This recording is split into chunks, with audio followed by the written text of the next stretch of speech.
শুরু করলেন। আপনি যদিও সংসারের কাজ করলেন, যদিও ব্যক্তিগত কাজ করলেন, যদিও দুনিয়াবি কাজ করলেন, ওইটা নবীর সুন্নতি তরিকায় হয় যাওয়ার কারণে ওইটা ইবাদত হয়ে গেছে। নবীর সুন্নতি তরিকায় ঘুমাইলে ইবাদত, নবীর সুন্নতি তরিকায় আপনি খানা খাইলে নবীর সুন্নতি তরিকায় জামা কাপড় পরিধান করলে ইবাদত, নবীর সুন্নতি তরিকায় রাস্তা দিয়ে হাঁটলে ইবাদত, নবীর সুন্নতি তরিকায় ব্যবসা করলে ইবাদত, নবীর সুন্নতি তরিকায় ব্যবসা বাণিজ্য চাকরি নাকরি করলে ইবাদত। আপনি দুনিয়ার যত কাজ করবেন সব কাজ নবীর সুন্নতি তরিকায় করতে পারলে ইবাদত হয়ে যায়। ও আল্লাহ পাকের বান্দা, ইবাদতের দিক থেকে সুন্নাত আবার দুই প্রকার। কত প্রকার? সবাই বলেন সুন্নাত কত প্রকার? দুই প্রকার। সুন্নতে মুআক্কাদা, সুন্নতে, সবাই বলেন সুন্নাত দুই প্রকার। সুন্নাত দুই প্রকার। সবাই বলেন সুন্নাত দুই প্রকার। সুন্নাত দুই প্রকার। সুন্নাত কত প্রকার? দুই প্রকার। সুন্নতে মুআক্কাদা, সুন্নতে, সুন্নতে মুআক্কাদা বলেন। সুন্নতে, সুন্নতে জায়েদা। সুন্নতে মুআক্কাদার গুরুত্ব ফরজ এবং ওয়াজিবের চেয়ে কম। ফরজ এবং ওয়াজিবের চেয়ে কম, আর জায়েদার চেয়ে বেশি। যেটা ছেড়ে দিলে কবিরা গুনাহ হয়, যেটা ছেড়ে দিলে কি হয়? আর সুন্নতে জায়েদা হবে ইচ্ছা, আপনার মনের উপরে আপনার স্বাধীন। চাইলে আপনি ব্যবহার করতে পারেন, চাইলে নাও করতে পারেন, চাইলে আপনি পড়তে পারেন, চাইলে নাও পড়তে পারেন। সুন্নতে মুআক্কাদা অনেকগুলো নামাজের দৃষ্টান্ত দিয়ে বলি। সুন্নতে মুআক্কাদা অনেক প্রকার রয়েছে, শুধু নামাজের দৃষ্টান্ত দিচ্ছি। ফজরের আগে 2 রাকাত সুন্নতে মুআক্কাদা, ফজরের ফরজে 2 রাকাত আগে যেটা পড়ি ওইটা কি? সুন্নতে পড়লে পড়তে হবে, না পড়লে কবিরা গুনাহ হবে, না পড়লে। এমনকি ফজরের সুন্নতের এতটাই গুরুত্ব, যদি আপনার ছুটে যায় তাহলে ওই যে যোহরের সময় হওয়ার আগে যদি সময় পান, আপনাকে এই 2 রাকাত সুন্নত কাজা করতে হবে। অন্য কোনো সুন্নত আর কাজা না, এই ফজরের 2 রাকাত সুন্নতের কাজা আছে। তো গুরুত্ব আছে না নাই? এই জন্য ফজরের সুন্নত পড়বো আর ফরজ না পড়লে হবে কি বলে? এবারে ওকে মনে মনে বলবো, হুজুর কি সুন্নত ফরজ যদি পড়ি, ফজর পড়বো ইনশাআল্লাহ। ফজর যা শেষ, সারা দিনের বরকত সব শেষ, ঠিক না বেঠিক? আর ফজর যা ঠিক আছে, সারা দিনের বরকত ঠিক আছে। ফজর যা শেষ, সারা দিনের রহমত শেষ। যার সারা দিনের রহমত শেষ, তার সারা দিনের আযাব শুরু। এজন্য ফজর পড়বো না কি পড়বেন না এটা আপনার সিদ্ধান্ত, ঠিক না বেঠিক? ফজরের 2 রাকাত সুন্নাত, সুন্নতে মুআক্কাদা। যোহরের 4 রাকাত, ফরজের আগে যে 4 রাকাত সুন্নত পড়ি ওটা সুন্নতে মুআক্কাদা। যোহরের পরে যে 2 রাকাত সুন্নত পড়ি ওইটাও সুন্নতে মুআক্কাদা। আবার মাগরিব নামাজের পরে যে 2 রাকাত ফরজের পরে পড়ি ওইটা সুন্নতে মুআক্কাদা। এশার নামাজের পরে জামাতের পরে 2 রাকাত সুন্নত পড়ি ওইটাও সুন্নতে মুআক্কাদা। সুন্নতে জায়েদা হলো আসরের আগে 4 রাকাত সুন্নতে, ইশারের আগে 4 রাকাত সুন্নতে জায়েদা। পড়লে সওয়াব হবে, না পড়লে গুনাহ হবে না। এ আল্লাহ পাকের বান্দা, এখন সুন্নাত আমরা শিখলাম, সুন্নতে মুআক্কাদা, সুন্নতে জায়েদা কি। এখন আমাদের শিখতে হবে সুন্নাত পালন করলে সওয়াব, আর সুন্নাত যদি পালন না করে সুন্নতের জায়গায় আরেকটা নিয়ে আসেন, ওটার নাম বেদাত। ওটার নাম কি? বেদাত। বেদাত মানে নতুন উদ্ভাবন করা, নতুন কিছু আবিষ্কার করা, নতুন কিছু তৈরি করা। এটার নাম কি? জোরে বলেন, এটার নাম কি? এটা যেটা নবীজি করে নাই, যেটা সাহাবী করে নাই, তাবী করে নাই, তাবী করে নাই, কোন ইমামরা পর্যন্ত করতে দেখা যায় নাই। এইটা যদি ধর্মের নামে করা হয় এটার নাম কি? সংসারের কাজ আপনি যদি মন করা করেন বেদাত হবে না, ধর্মের কাজ মন করা করলে ওটার নাম বেদাত। এটা কি হয়? ধর্মের নামে কোনো কাজ করলে কি হয়? আর সংসারের নামে কোনো কাজ করলে ওইটা কি হয় না? বেদাত হয়। অনেকে বলে, হুজুর নবীর যুগে যে মাইক ছিল না, নবীর যুগে ফ্যান ছিল না, নবীর যুগে লাইট ছিল না, নবীর যুগে এসি ছিল না, নবীর যুগে সুন্দর এবং মসজিদ ছিল না, তো এটাও বেদাত না। এগুলো সংসারিক কাজ। এগুলা কি দুনিয়ার কাজ। এই যে মাইক, এটা কি যে বানাইছে এ কি শুধু ওয়াজের জন্য বানাইছে? কথা বলেন। শুধু ওয়াজের জন্য? শুধু আজানের জন্য? নাকি গানের জন্য বানাইছে? এই যে ফ্যানটা চলতেছে শুধু মসজিদের জন্য নাকি বাড়িঘরের জন্য? যে লাইট বানাইছে এই লাইটটা শুধু মসজিদের জন্য? এই যে এখানে যা কিছু আছে, টাইলস থেকে নিয়ে, সিমেন্ট থেকে নিয়ে, রড থেকে নিয়ে, ইটা থেকে নিয়ে, বালু, কংকর, এরপরে রড থেকে নিয়ে যা কিছু ব্যবহার করা হয়েছে শুধু মসজিদের জন্য নাকি যে যেখানে ইচ্ছে সেখানে ব্যবহার করতে পারে? তাহলে বোঝা গেল এগুলো কি ধর্মের কাজ? এগুলো সংসারের কাজ। এই জন্য সংসারের কাজ তখন কিছু উদ্ভাবন করলে, তৈরি করলে ওটা বেদাত হয় না, বরং ধর্মের ভিতরে কেউ যদি নিজের মন করা তৈরি করে ওটার নাম কি হয়? বেদাত। তাহলে বেদাতের পরিচয় পেয়েছি, ঠিক না বেঠিক? এখন আসেন কিছু উদাহরণ আমরা আজকে জেনে নিই। বেদাত কি কি হইতে পারে? একটা বেদাত, তো বেদাতের সঙ্গে তো শিখলাম, বিশেষ করে জানাজার নামাজ পড়ি কি পড়ি না? জানাজার নামাজ পড়ি কি পড়ি না? জানাজার নামাজের মূল উদ্দেশ্য কি? দোয়া। জানাজার নামাজের মূল উদ্দেশ্য কি? এটাকে আচ্ছা নামাজ কেন বলা হয়? অনেকে বলতে পারে এটা যদি দোয়াই হয় তাহলে নামাজ কেন বলে? নামাজের সাদৃশ্য আছে। নামাজে কি আছে? সাদৃশ্য আছে। জানাজার মধ্যে তাকবীর বলতে হয় আল্লাহু আকবার, ঠিক না বেঠিক? নামাজের মধ্যে কি বলতে হয়? আল্লাহু আকবার বলতে হয়, হাত উঠাইতে হয়, হাত বাঁধতে হয়। নামাজের মধ্যে সালাম আছে, জানাজার শেষে। তাহলে নামাজের সাদৃশ্য আছে না নাই? এই জন্য এটা কি বলা হয়? জানাজা বলা হয় বা সালাতুজ জানাজা। এই জন্য জানাজার নামাজ বলা হয়, কারণ এটা হুবহু নামাজ না, কিন্তু নামাজের সাদৃশ্য। বল কি? দোয়া। বল কি? কারণ নামাজের শুরুতেই দোয়া পড়তে হয়। সুবহানাল্লাহুম্মা বিহামদিকা ওয়া তাবারাকা ইসমুকা ওয়া তাআলা জাদ্দুকা ওয়া জাল্লা থানাউকা ওয়া লা ইলাহা গায়রুক। এরপরে দুরূদ শরীফ, এরপরে আল্লাহুম্মা গফির লি হাইয়িনা ওয়া মাইয়িতিনা। তো পুরোটার মধ্যে দোয়া। পুরোটার মধ্যে কি?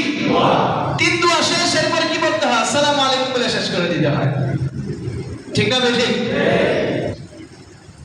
এই আল্লাহ পাকের বান্দা অনেকের মনের মধ্যে আবেগ হয় যে হুজুর এখন নামাজ পড়ছেন, নামাজের পরে জানাজার পরে একটু দোয়া করেন। জানাজার পরে জানাজার পরে দোয়া করেন। আরে আপনি তো এতক্ষণ দোয়াই করলেন, আপনি তো এতক্ষণ কি করলেন? আর জোরে বলেন, আপনি কি করলেন?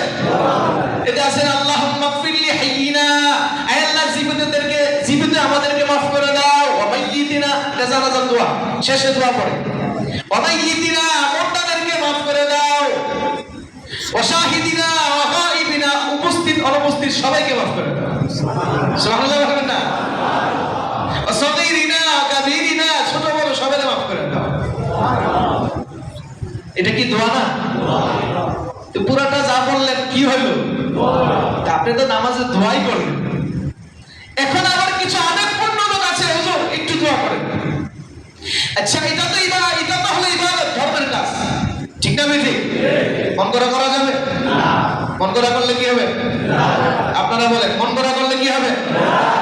আর নবীজি যেভাবে করেছেন হুবহু করলে ইবাদত, হুবহু করলে, মন করা করলে, নতুন কিছু সংযোজন করলে বেদাত। বুঝতে পেরেছেন? এখন আসি নামাজের পরে, জানাজার পরে নবীজি দোয়া করেছেন কিনা কোনো হাদিসে নেই। নবীজি কখনো জানাজার পরে দোয়া করেন নাই, সাহাবায়ে কেরাম কখনো জানাজার পরে দোয়া করে নাই, তাবিঈরা কখনো জানাজার পরে দোয়া করে নাই, তাবিঈরা করে নাই, কোন ইমাম সাহেবরা চার ইমামের এক ইমাম পর্যন্ত করে নাই। এ আল্লাহ পাকের বান্দা, তাহলে জানাজার পরে কোনো হাদিসের মধ্যে দোয়ার সাবেত নাই। এখন যদি আবেগ দেখায় আপনি জানাজার পরে দোয়া করতে চান, ওটার নাম কি হবে? এখন প্রশ্ন হলো, আপনি যদি বলেন হুজুর সমস্যা কি দোয়া করলে? সমস্যা কি? এটা তো নামাজ, নামাজের পাঁচ ওয়াক্ত নামাজের পরে কি দোয়া করেন না? ঈদের নামাজের পরে কি দোয়া করেন না? তো এই নামাজের পরে দোয়া করলে সমস্যা কি? জুমার নামাজের পরে, পাঁচ ওয়াক্ত নামাজের পরেও করেন, ঈদের নামাজের পরেও করেন, তো জানাজার পরে দোয়া করলে সমস্যা কি? এখন আপনার কাছে হলো দোয়া করা যাবে 5 ওয়াক্ত নামাজে আমরা তো যেভাবে পড়ি, ঈদের নামাজ যেভাবে পড়ি, জানাজা এমনি ভাবে, আপনার জুমার নামাজ যেভাবে পড়ি, এই নামাজগুলো পড়ার পরে আমরা দোয়া করি। এখন যদি আপনি জানাজাকে হুবহু অন্যান্য নামাজের সাথে মিলাইতে চান, তাহলে জানাজার নামাজটাকে অন্যান্য নামাজের সাথে আগে মিলান, দেখেন মিল আছে কিনা। জুমার নামাজের মধ্যে রুকু আছে না নাই? তারাবির নামাজের মধ্যে রুকু আছে না নাই? সিজদা আছে না নাই? ঈদের নামাজে আছে না নাই? 5 ওয়াক্ত নামাজে আছে না নাই? রুকু সিজদা এই সমস্ত নামাজের মধ্যে আছে। কিন্তু আপনাকে যদি হুবহু অন্যান্য নামাজের মতো মিলায়া জানাজার নামাজের পরে দোয়া করতে চান, তো এই নামাজটাকে অন্যান্য নামাজের সাথে হুবহু মিলানো মিলে কি মিলে? রুকু সিজদা জানাজা আছে, নামাজের মধ্যে কেরাত আছে, নামাজের মধ্যে সুবহান রাব্বিল আযীম আছে, আত্তাহিয়াতু আছে, তো কই নাই তো, অনেক কিছু নাই। তো ঠিক জানাজা যেমন অন্যান্য নামাজের সাথে হুবহু মিলে না, আর দোয়ার ব্যাপারে হুবহু অন্যান্য নামাজের সাথে মিলানো যাইতো যদি নবীজির সুন্নতের উপরে থাকতো। ঠিক না বেটি? দোয়াই তো, দোয়া করলে সমস্যা কি? আমরা তো দোয়ার জন্যই করি, ঠিক না বেটি? এটা না, নবীজি যেভাবে করেছে ওইভাবে করতে পারলে সুন্নাত, নবীজি যেটা করে না ওটা করলে নাম কি? জানাজার পরে আবার নতুন করে একটু জানাজার দোয়া করলাম, আবার জানাজার পরে হাত তুলে দোয়া করা কি হবে? সবাই বলেন কি হবে? মনে থাকবে তো নাকি ঝগড়া হবে? এই হুজুরই বলা না, নতুন নতুন হুজুর খালি মুসলিম হয়। এই আল্লাহ পাকের বান্দা, একটু কথা খেয়াল করেন, ভালো করে খেয়াল করেন। আল্লাহ পাক রব্বুল আলামিন আমাদেরকে ধর্ম যেভাবে নবীজিকে দিয়েছে ওইভাবেই মানতে হবে, এর বাইরে নিজের মন মতো কোনো কিছু করা যাবে না। একটা জানাজা অনেকে আবার দেখা যায় আল্লাহর পয়গম্বর যেটা না করেছে ওটাই নিজের মন থেকে করে ফেলে। অনেকে দেখবেন কবরস্থানে গিয়া কবরস্থানের সামনে রেখা হাত তুলে দোয়া করে, কবরস্থানের সামনে রেখা হাত তুলে দোয়া করে, কবরস্থানের মধ্যে গিয়া কবরকে সেবা যত্ন দেয়, কবরকে উঁচা করে, কবরের মধ্যে গাছ লাগায়, ফুল লাগায়, কবর লেপে, কবর ডলে, কবর মুছে, কবরে নতুন মাটিতে উঁচা করে, কবরের মধ্যে পলিথিন বিছায়, কবর পাকা করে, কবরের মধ্যে দেয়াল তৈরি করে। আছে না? আরে জোরে কোন আছে না? নাই? মদিনাতে যারা গিয়েছেন, মদিনায় যারা উমরাতে হজে গিয়েছেন, মদিনার কবরস্থানে বোধহয় দেখেছেন, কি দেখেন নাই? জান্নাতুল বাকি কবরস্থান কি দেখেন নাই? দেখছি। জান্নাতুল বাকি কবরস্থানে উষা কবর কয়টা আছে? আরে কথা কয় না, কয়টা আছে? ওয়াল কয়টা দেওয়া আছে? একটাও তো নাই। গাছ আছে কয়টা? একটা। অনেকে কবরের মধ্যে মাথার উপরে গাছ লাগায়, উপরে দুবলা ফুল লাগায়, এরপরে গ্রানযুক্ত হাসনান ফুল লাগায়, এরপরে এটার উপরে ভেঙে গেলে আবার ওষা করে, 1 বছর পর পর লেপন পোষণ যা কিছু আছে সব কিছু করে। এটা করতে করতে করতে করতে বাপ মারা গেছে 20 বছর আগে, কবর এখনো তাজা আছে। ঠিক না বেশি? কবর খুললে 1 বছর পরে কবরে মৃত মানুষের হাড্ডি পর্যন্ত থাকে না, তো তার অস্তিত্বই তো কবরের ভিতরে নাই। আপনি উপরে লেপা পোষা করলে আর কি হবে? কথা ঠিক না বেশি? আর উপরে লেপা পোষা করলে, পরিষ্কার করলে কি জান্নাতের বাগিচা হবে? জোরে বলেন, জান্নাতের বাগিচা হবে? এবার আসি, এই কবরের মধ্যে লেপা পোষা করলে, কবর তরতাজা করলে, মুহাক্কিক উলামায়ে কেরাম ফতোয়া দিয়েছেন এটা কবর পূজা। এটা কি কবর? সবাই বলে এটা কবর পূজা। আপনি কবরের পূজা না করে আল্লাহ পূজা করেন। কথা ঠিক না বেশি? কবরের পূজা করলে ওই কবরের ব্যক্তিরও কোনো ফায়দা হবে না, ধর্মেরও কোনো ফায়দা হবে না, বরং আপনার আমলনামা শিরকের গুনাহ হইতেছে। কিসের গুনাহ হইতেছে? শিরকের গুনাহ হইতেছে। এজন্য কবর আমাদের কাজ শুধু জানাজা, কাফন, দাফন, এরপরে আর কোনো কাজ নাই। এখন বৃষ্টির কারণে কবর যদি ভাঙে পড়েও যায়, আপনার আর দায়িত্ব নেই। কথা ঠিক না বেঠি? তবে হ্যাঁ, দায়িত্বশীল যারা আছে তারা অন্য জায়গা থেকে মাটি নিয়ে কবরটাকে সমান করে দিতে পারে।